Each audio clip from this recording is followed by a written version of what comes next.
The moment her message popped onto my screen, my stomach dropped so hard I thought I might throw up. Going on a trip with my boss. Work thing. Don't wait up. No explanation. No warning. Just that like it was normal. It wasn't. Not at 9:47 p.m. Not when she was supposed to be home. Not when we hadn't spoken all day, even though she knew I'd been worrying about her sudden late-night meetings. I stared at the text, reading it over and over until the words blurred. My wife Aisha, who used to tell me everything, even what she ate for lunch, was now giving me fewer words than a spam message. 10 minutes later, she walked straight into the trap she didn't even know I'd set. A month earlier I wouldn't have imagined any of this. I trusted her blindly, the way you trust the ground under your feet, without thinking, without checking if it's still there. But then came the lies. Small ones at first. Just a late meeting. Phone died. Traffic was crazy. You're imagining things. And each time the distance between us stretched just a little more. Like an elastic band pulled too far, thinning silently. But the truth snapped into place the night I picked up her phone to turn off an alarm at 3 a.m. A message preview had blinked across the screen. Miss you already. 4 words. My heart stopped. I didn't open it. I didn't scroll. I didn't touch anything else. I just froze with her phone in my hand, staring at those words like they were a gun pointed at me. The next morning I said nothing. Not because I wanted to avoid the truth, but because I wanted to see who she would become when she thought I didn't know. That's when her lies grew bolder. Her excuses sharper. Her affection quieter. And that's when I stopped being the clueless husband she thought I was. When she texted me about the trip, I didn't reply. I simply stood, grabbed my jacket, and drove to her office. I already knew where she was going. I'd checked her travel history on Google Maps, her credit card notifications, even the call logs she thought she'd deleted. I knew everything. Her boss, Cameron, was a married man with a reputation for mentoring young employees a little too closely. I'd always brushed off the rumors. Aisha had rolled her eyes at them, saying people loved inventing scandals. Funny how truth and lies can look identical until you're forced to flip them over. When I reached her office parking lot, I saw them immediately. Standing by his black SUV, luggage loaded in the trunk. She was laughing at something he said. Laughing the way she hadn't with me in months. Then she hugged him. Not a casual work hug. Not a friendly pat on the back. A slow, familiar heart-level press. The kind you don't give someone unless you've already crossed a line. I took the photo quietly, hands steady despite the wreckage inside me.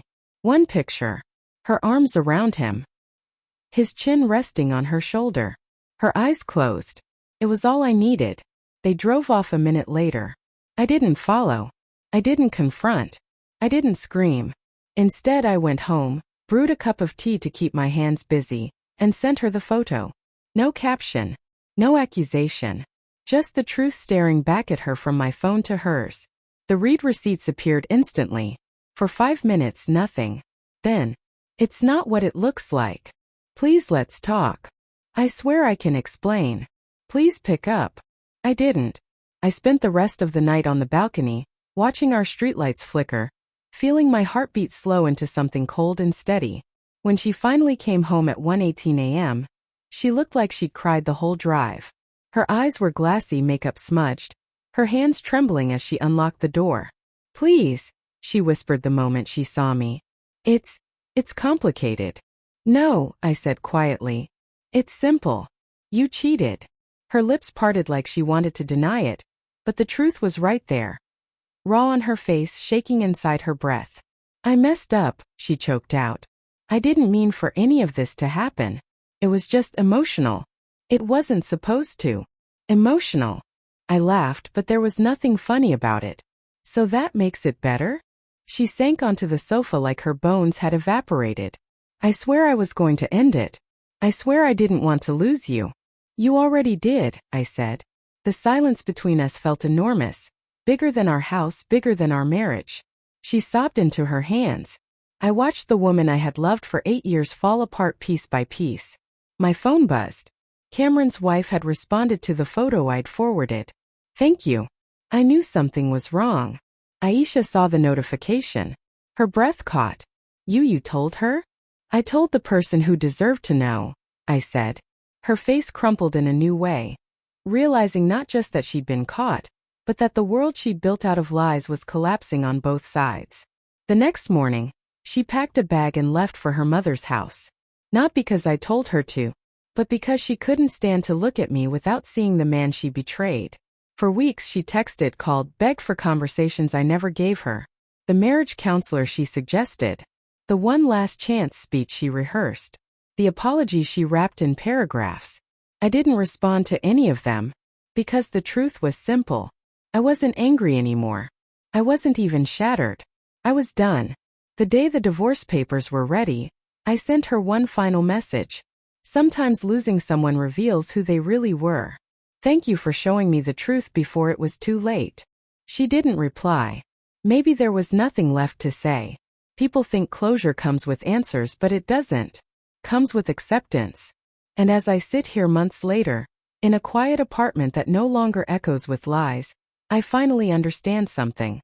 The moment she chose him wasn't when I lost her. It was when she lost herself. And the moment I walked away wasn't revenge. It was freedom. You've hit the free plan limit for GPT-5. Responses will use another model until your limit resets after 8:43 a.m. Upgrade to go.